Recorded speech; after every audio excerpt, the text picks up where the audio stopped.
Hi guys, this is Ishai Breslauer. I hope all is well this beautiful Monday morning.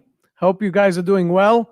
And how do you say? This is a live show on LinkedIn, YouTube, and Facebook, and also a podcast on the CRE SharkEye show, which you guys are going to be able to listen to on the way to work if you can't watch in about, I would say, from now in about an hour, maybe less.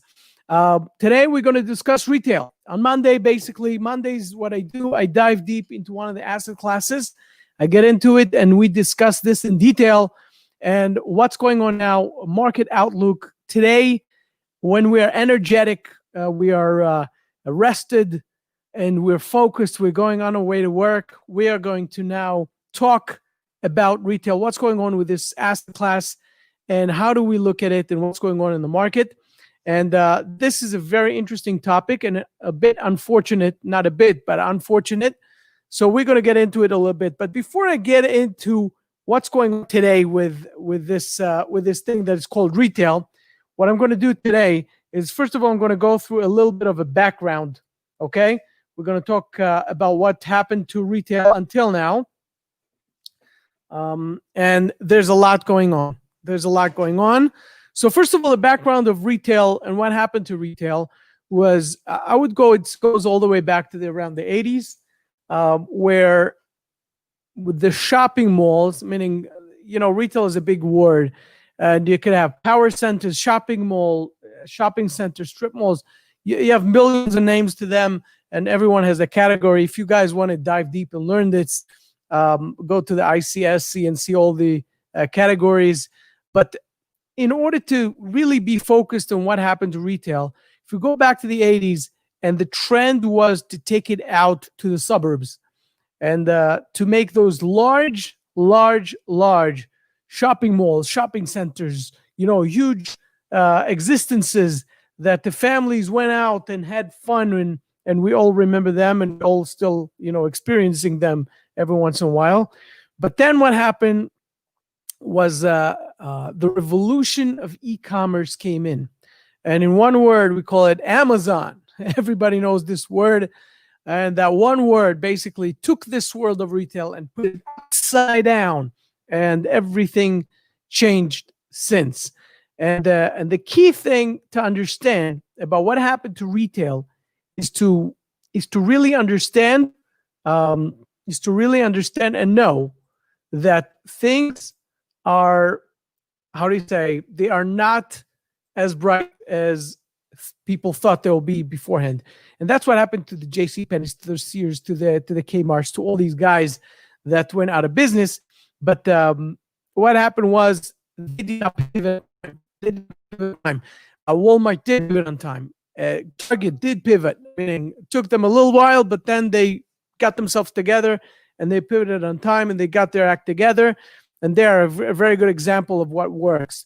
But to make the difference between those large malls, which were more of 20-minute drive or stuff like that, to compare them to the shopping center, the neighborhood shopping center, which is very much needed even in this day and age, that was a different thing. You have to go to the nail salon. You want to go to Starbucks.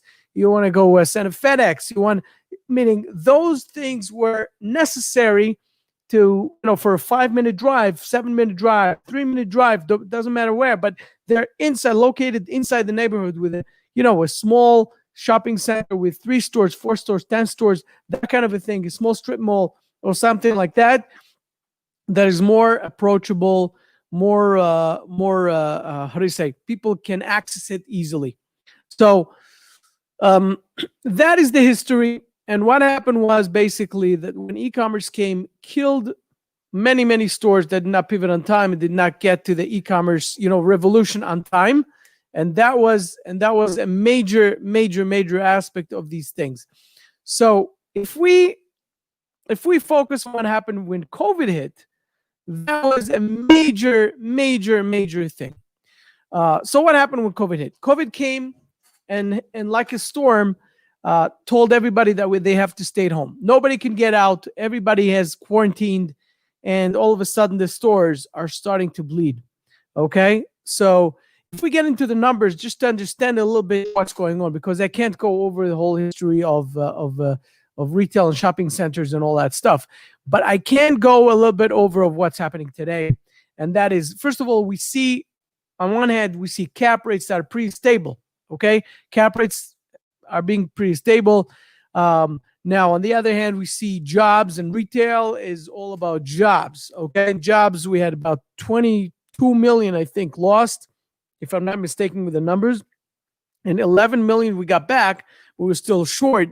We're still short. We're still in the middle of this recession.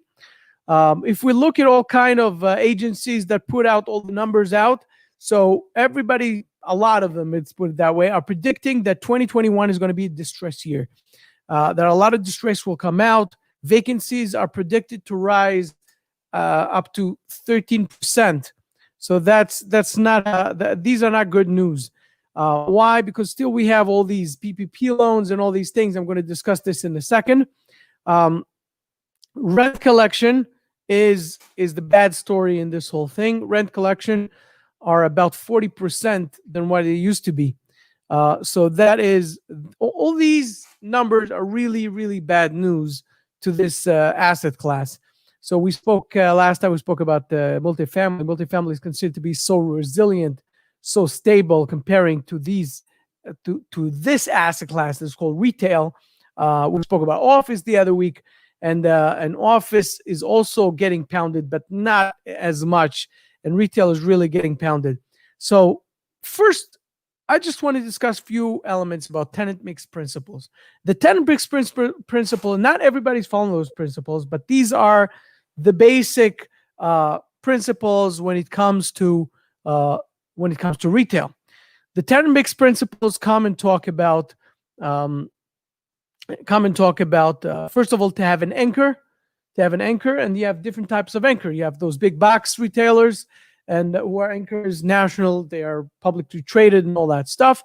And then you have those smaller type of anchors like Starbucks and like McDonald's. These are anchors. So, and you have different type of lease agreements, okay? But the one, I would say, thing that everybody is following when it comes to retail is the net lease principle. The net lease principle, where the landlord does a lot less, and there are different type of levels when it comes to that. We all know the triple net principle, but there are different type of principles when it comes to that. But it's mostly comparing it to office, for example, that you have the gross lease principles. It's different. It's full service or gross or whatever it's called. But anyways, the net lease principles are that the landlord does a lot less, and he gets a check, and the tenant does a lot more, okay? Because they have a business, they know what they need in their stores, in their space, and that's how it's done, okay? So basically, these are the basics when it comes to those leases.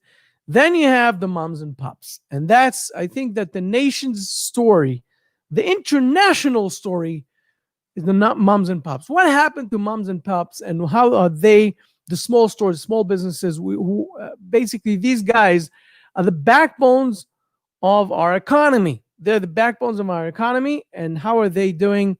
And that is a very tough story. So when you look at these things, you have to look at different type of angles, and that's how I'm going to look at it right now. So first of all, you have the retailers, the large retailers. All of a sudden, this pandemic hit, and people can't go to shop, and people are in trouble, and people are at home, and they lost their jobs, and they can't pay as much, and they can't buy as much.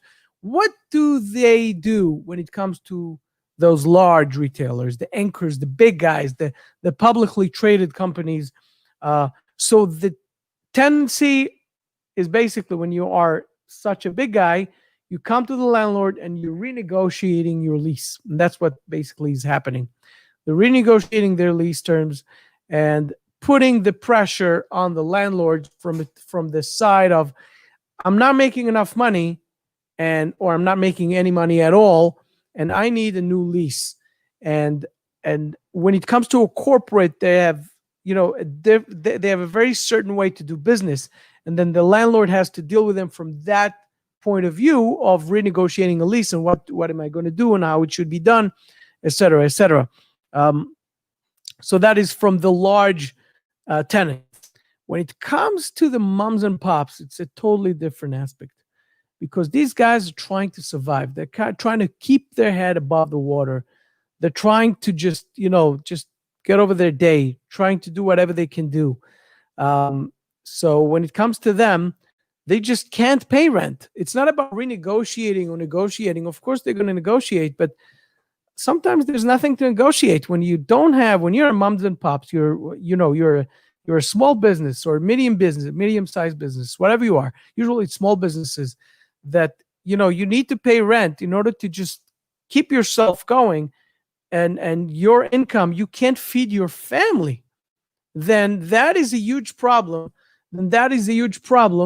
And a major problem. So when it comes to those type of problems, it's not about negotiating. It's about what do we do in order to accommodate those guys, in order to do to help them out. That is the key, helping these guys out. Now, when you look, this is looking from the point of view of the retailers and what they're going through. And that is important in order to understand what to do. But when you look at the landlord, point of view from their angle, then you look at something very, very different. When you look at the landlord, you look, first of all, when you look at the large tenants, when you look at the anchor tenants, when you look at when it's not a franchise, when it's something much, when you're dealing with a corporation and not with a person, then the key is to get as much as you can. Okay? How much can I get in order to still have that tenant, because things will get better? I still want this tenant. And at the same time, how can I survive? Okay? As a landlord. And the landlord also need to feed their families, also have a business to run, and they also have a debt service that they have to pay. And that is the major thing here. When you have a debt service that you have to pay, then they have to combine and to monetize this situation, where they have to, at one hand, talk to the lenders, talk to their tenants at the same time. So the tenant comes and says, listen, I can't pay you. I'm not getting, nothing's coming in. I can't pay you. Or I'm renegotiating the lease. I want a different lease. I want more free. I want more of this. I want more of that. At the same time, the landlord is going to the lender and say, listen, here's the problem. You know what's going on in the country. This is not an invention. It's not me. It's something it's a global problem. What can you do to help me? Let's do this. Let's do that. And the lender hopefully is working through this. So that is in the point of view of a landlord. All these guys trying to do whatever they can do. When it comes to moms and pops, and that is something that I hear all across the board. And landlords are trying. Owners are trying to work with their tenants. They're trying really hard to work with their tenants. And I'm going to touch in 1 second, I'm going to touch the ability of landlords to work with their tenants, because some landlords are not capable of doing it. Some landlords are over leveraged and debt service is killing them. And that's a different story. I'm going to touch that in a second. But if they can work with their tenants, especially with moms and pops, okay? After the renegotiated leases with the larger guys, okay, and they managed to get something out of them, okay, so they can actually breathe and these guys are not getting killed. The moms and pops cannot pay. Think about it. They cannot pay at all. And the question is, how much can the landlord help those moms and pops? So first of all, thanks to PPP loans, okay, these things were a huge help for those type of shops, okay? And the concept is to give them hope. The concept is to give them the ability to look at the future and say, I can still support my family. I can move forward. I can do whatever I can do. So the key is, if the landlord is capable of doing it, and to be, as we call it, a mensch, is to be, call it a human being, a humane, in a humane way, to come to them and to say to them, listen, I want to help you. You have a family. I want to try to be good to you and to your business, and to be able to have you as a tenant when you get back over this hump, and times will get better. how can we get you to a place where you can get better? So that is the key of a landlord. Now, I said I'm going to talk about this. On the other hand, leverage is a major, major problem. Tell you a quick story. I said once next to a very, very big real estate guy, one of the largest known companies out there.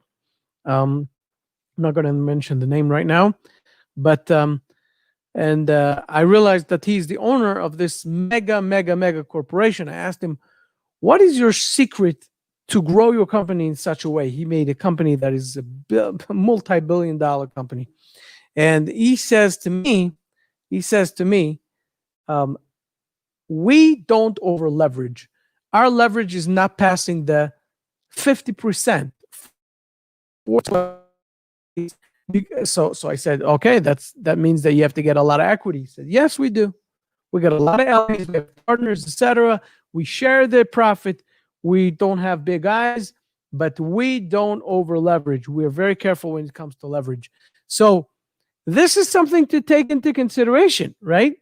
This is a strategy that this guy that I'm talking to you about, close to 100 years old, and his company is one of the mega companies in the country, and he built it with his hands. With, how do you say? So that's something to take into consideration for our future and for our companies. That's what we have to think about, because when you look at this pandemic, at this situation, everything I said about renegotiating leases and about talking to the moms and pops, the small shops, the people who are the backbone of our economy, and to help them out to survive, to try to get them to breathe, to try to get them to do whatever they have to do. And we can't help them because, God forbid, we are too high. We're leveraged. Our leverage is just killing us. That is a major problem. When that problem hits, that is something that the cure for it is too problematic to actually care. So that is a major issue, and landlords have to deal with it. So that is the first thing. The second thing would be,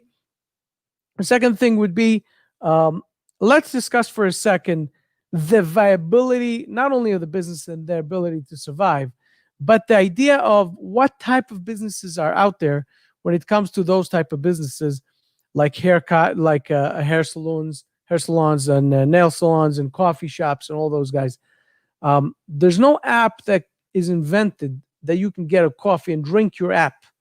You can't do that. It's not possible, not yet. And we all saw what type of hair we got. We all got. I'm a little spoiled because my son gave me a haircut. It was a pretty good haircut, meaning I still go to my barber, but I'm saying when this thing hit, my son was helping me out. So lucky me. But some people, were like, they moved around like it was unbelievable. It was unbelievable.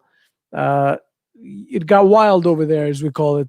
So anyways, you can't get a haircut without going to the barber, and you can't get your nails done without going there. So what were their solutions? I'll touch that in a second, but it just proves that the neighborhood shopping centers are still in need. We need them. We can't do without them. We still need those local shopping centers. We still need to go to shop. And that is a major thing on this retail business and the future of this retail business. I just want to give one comment that there was, prior to the pandemic, there was an oversupply of these shopping centers and retail centers. There was an oversupply. We know that. We spoke about this many times. We heard it many, many times before everything hit. When the economy, when we were in this streak of 10-year streak of everything goes up and beautiful, right? Well, when there's an oversupply, it has to have a correction. And maybe we're experiencing, and the pandemic forced this correction. So anyways, we have to go through this. But the shopping centers, the neighborhood centers will not die. They have to still survive. Another thing that we have to discuss is the difference between the central and the southern locations. Not central. I would call it this: central, southern, and northern. Okay, so central and southern are actually more open. They're doing a little better because there's more opening. There's more accessibility to them. Northern, where there are more restrictions there, and people are having more trouble to access those centers. So and they're opening slower, and therefore that is how do you say, pressure on the economy, pressure on these stores, pressure on these businesses, etc. What are the solutions for these smaller stores? Okay, you have barber, nail salons, all these places. What is the solution for them? So many of them pivoted and found the solution to supply what we call the social distancing that is so much required, and not only required, but by law is being forced upon us. Okay, and they made all kind of systems, like for example, the scheduling. Okay, so it made a scheduling system that people, instead of coming and standing online and saying, okay, it's my turn, it's their turn, and having that, they created a system and they used more technology in order to get that going. So, and that, by the way, that's just quote unquote. I'm not going to talk about this today, but I'm going to get to it in a different day, maybe next week. But the one thing is that technology came in full blast, because technology, prop tech was already coming in, but right now prop tech is showing solutions, real solutions, on-time solutions for this pandemic. I'm going to touch that bit probably next time. But right now, I just want to get back to this. So those stores created the scheduling system that people can come instead of standing online. This is my term at this hour, my term at this hour. And that's how they pivoted. And they managed to actually keep their head above the water, if they were allowed to open, to have still people coming in, to have customers. Okay. So another thing I want to discuss, the difference between suburban and urban, rural and urban, major difference. First of all, the suburban, everybody is now moving more towards the suburban, and that is the residential, I would say, move. This is something to talk about also, something that we can just dwell on it, and how everybody moves away from the urban to the suburban. I spoke about it a little bit last week.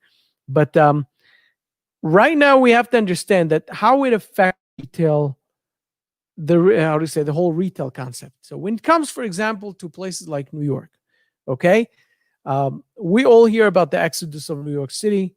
In the other cities, California, with Los Angeles, meaning San Francisco, we hear about these things.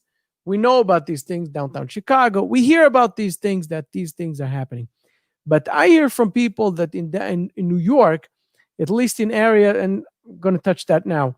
In New York, for example, you have a lot of restaurants that were forced to close. Okay, hospitality and leisure and restaurants are in this category, had to close, many of them. However, those who managed to stay alive and survive, are actually doing okay, because they have those street restaurants. They put their chairs out. They made all kind of adjustments in order to get social distancing for their customers, to have that available for their customers, and it works. And they're there. On the other hand, that is a much easier solution when you come to suburbia.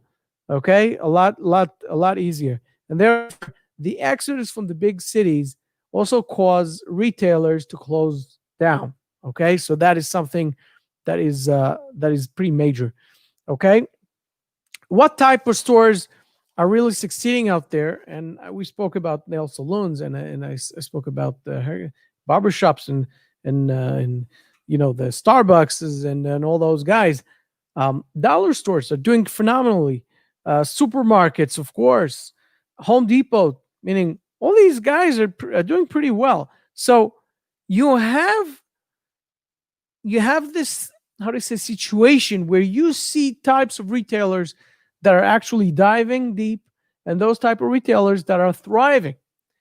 Now, the one thing we have to understand, the 2021 is going to be a year that retail is going to be in distress, and the opportunities are going to show at that time. Okay, it's going to go into some kind of an evolution and a correction. The opportunities will come out for sure. That's what I believe. And from everything that I hear around, Those who will be able, those again who are not as leveraged and will be able to survive and take it through these times and work with their tenants, work with their lenders, and being able to monetize this problem and being able to move to the future, they will be able to survive this 2021. They'll be able to get to the other side and say, hey, we managed, we moved through it, we can do this. And that will be very similar. This is very similar to the 2008 problem, because in 2008, those who were less leveraged or those who could work with their lenders and sort of hold on tight and survive and get through that hump, they were able to get to the other side and still keep going and actually thrive. Same thing will happen here. And the one thing we have to understand, those who are less leveraged and being able to work with their retailers and can hold on to the good retailers, because think about it. How hard will it be for someone who has a shopping center, who has a great tenant or a couple of great tenants that are having major trouble right now because of the situation? They can't bring food at home, or they need to renegotiate the lease, like I said. And they're great tenants. They're paying on time. They're great tenants. He loves to work with them, etc. Think about this. How hard will it be if this person says, listen, I can't have them in. I can't have them not pay. I'm going to try to get someone else. What are you going to do? Who are you going to get in? These are not times to go and get cocky or to go and say, okay, I got someone else. These are times to work together, to come together, to be more compassionate to one another, and to be able to get the most out of it, because this will pay out in the future. It will be a great payoff. Why? Because those who will remember their landlords who worked with them, and the landlords who will remember their tenants who did try to squeeze whatever they could squeeze and worked with them and did not disappear. Everybody who's working with each other, the lenders who will be compassionate to understand how it's working, because the other, the other option, what is foreclosure? What are you going to do? Who are you going to sell it to? Who's going to buy it right now? So things are not, how do you say, black and white. We have to work through it, and hopefully things will get a lot better. So that is for retail, guys. I hope you guys have a beautiful, amazing, spectacular week. Okay. And I'll talk to you guys on Thursday again, and take care of yourselves.